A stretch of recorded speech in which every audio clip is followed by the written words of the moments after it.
Halo, Assalamualaikum warahmatullahi wabarakatuh. Selamat datang kembali di channel Zain Permana. Di video yang lalu kita bahas soal malu versi embarrassment ya. Nah, ini yang kemudian menarik ketika aku mulai share di grup, ada beberapa yang DM secara pribadi ya, menanyakan emang mekanisme psikologisnya gimana sampai kita tuh ngerasa bener-bener malu gitu ya. Dan tadi kalau kemarin kita bahas embarrassment, malu dalam versi embarrassment itu ketika kita tuh takut ketahuan atau terekspos kekurangan atau kelemahan diri. Jadi kita tuh nggak suka kalau kekurangan atau kelemahan diri itu terekspos. Nggak suka, dan nggak suka ketika itu tuh dimention walaupun kenyataan. Contohnya misalkan ya mungkin kita gendut misalkan ya, katakanlah gitu ya, aku gendut, aku tahu faktanya bahwa aku overweight lah ya, tapi aku nggak mau itu tuh dimention di depan orang, disebut, aku nggak mau gitu. Tuh aku tahu aku malas, tapi aku nggak mau disebutin bahwa aku tuh pemalas gitu. Jadi ada hal-hal yang menjadi kekurangan atau kelemahan diri yang nggak mau disebut. Dan itu kita juga harus peka sama kekurangan sama kelemahan yang dipersepsi sama orang lain ya. Nah makanya sesuatu bisa jadi memalukan, embarrassment atau enggak, ketika terutama hal itu tuh, hal yang disebut atau objek yang disebut itu ternyata nyentuh egonya seseorang, nyentuh rasa kepemilikan seseorang, atau dipersepsi sama orang itu sebagai kekurangan apa kelemahan atau enggak gitu ya. Jadi ada orang-orang yang bisa menerima dirinya kan, ya aku emang berat badannya, aku emang overweight ya, memang berat badan aku gitu, dan aku menerima hal itu nggak jadi, bukan lagi jadi kekurangan atau kelemahan. Nah makanya kalau ditanya bagaimana mekanisme psikologi sampai orang tuh ada yang pemalu, takutan banget, kemudian pemalunya itu embarrassment, ketakutan banget kelemahan atau kekurangannya itu ketahuan atau terekspos ya. Nah biasanya orang-orang yang kemudian nggak bisa menerima, masih belum bisa menerima dirinya, fakta-fakta tentang dirinya ya. Barangkali aku memang belum nikah, misalkan gitu. Aku jomblo, malu banget kalau umur di atas 25 masih jomblo tuh, ngerasa itu tuh sesuatu hal yang memalukan. Belum bisa menerima bahwa ya mana barangkali diri ini masih berproses gitu ya, atau yang overweight, atau yang kemudian kerjanya belum mapan. Jadi ada hal-hal yang masih dipersepsi sebagai kelemahan atau kekurangan, sehingga hal itu tuh nggak mau terekspos atau diekspos sama orang lain gitu. Nah itu yang menyebabkan embarrassment. Nah, berdamai dengan rasa malu atas kekurangan dan kelemahan itu memang agak berat. Memang itu jadi bagian awal dari penerimaan diri, teman-teman. Dan itu akan kental dan kuat banget terjadi ketika teman-teman berusia 20-an ya, 23 sampai 25 ya.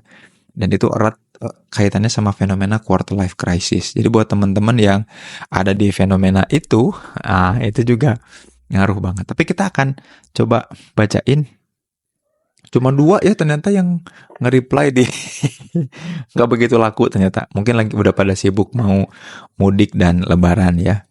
Ada Kak Ajeng nih yang share kayak gini. Kalau aku, katanya, tiap kali berbuat kesalahan yang menurutku memalukan, rasanya keinget-inget terus dan susah buat nerima. Nah, ini juga ya, betul, memang akhirnya kekurangan kelemahan itu juga atas kesalahan, walaupun nanti ini lebih kuatnya nanti akan kita bahas di bagian rasa bersalah ya, mengatasi rasa bersalah. Jadinya ingatan-ingatan itu sering muncul saat pikiran lagi kosong ataupun ngelamun. Nah biasanya gini teman-teman, memang ada proses di mana kalau kita lagi nggak ada objek berpikir yang firm, kita tuh diajak sama diri kita buat apa coba? Kita akan diajak sama diri kita untuk refleksi. Nah, biasanya yang muncul adalah hal-hal yang memalukan, mengecewakan, menyedihkan. Kenapa coba? Yang dimunculin ketika kita bengong, ngelamun, gak punya objek berpikir kayak gitu.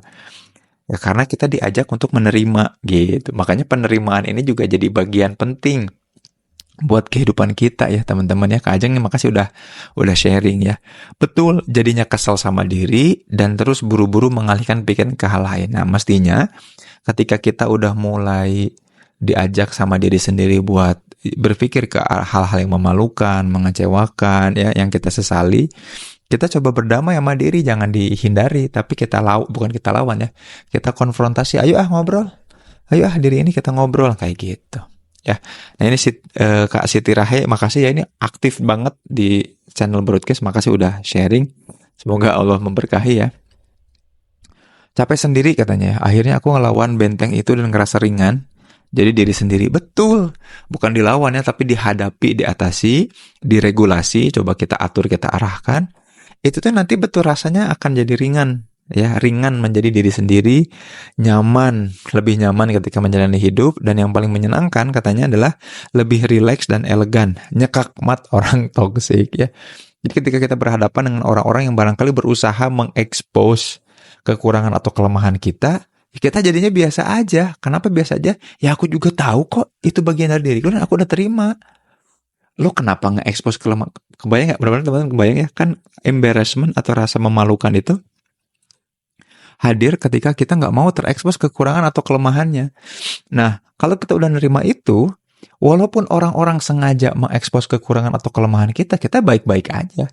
Kita nggak ngerasa dibully, nggak ngerasa dihinakan, nggak ngerasa direndahkan. Karena ini jadi bagian dari personality, kepribadian kita, bagian dari bagaimana cara diri kita menerima dari kita sendiri. Makanya kita juga bisa jadi lebih bisa legowo terhadap apa-apa yang terjadi pada diri kita. Karena itu memang bagian dari diri kita. Itu bagian dari diri aku. Gitu kurang lebih ya. Jadinya kalau ditanya bagaimana mengatasi rasa malu, memang berawal dari insecurity. Dan insecurity juga dimulai dari apa sih? Muara utamanya adalah kemampuan untuk bisa menerima diri kita, teman-teman. Dan rasa malu itu ngajarin kita untuk apa coba? Untuk mau nerima diri kita apa adanya. Tadi kata Kak Siti Rahe ya, supaya kita kemudian bisa masuk lagi, kembali align, sejalan, menikmati tiap jalanan kehidupan karena kita yang ngejalanin. Terlepas dari ada kekurangan, kelebihan, kelemahan, ketakutan, kegalauan, itu tuh bagian dari diri kita. Yang kalau kita bisa terima, kita nggak mungkin direndahkan dan dipermalukan orang lain karena kita tahu itu bagian dari diri kita. Gitu. Mudah-mudahan video ini bantu teman-teman untuk mengatasi rasa malu, ya, malu yang versi embarrassment. Nah, video yang akan datang kita akan bahas lagi video terkait dengan malu yang ada hubungan sama relasi atau orang lain. Jadi yang bikin malu itu bukan karena kelemahan kekurangan diri, tapi kita juga kadang malu karena kelemahan dan kekurangan orang lain, atau malu atas apa yang dilakukan sama orang lain. Nah, itu apa namanya? Kita bahas di video yang mendatang ya.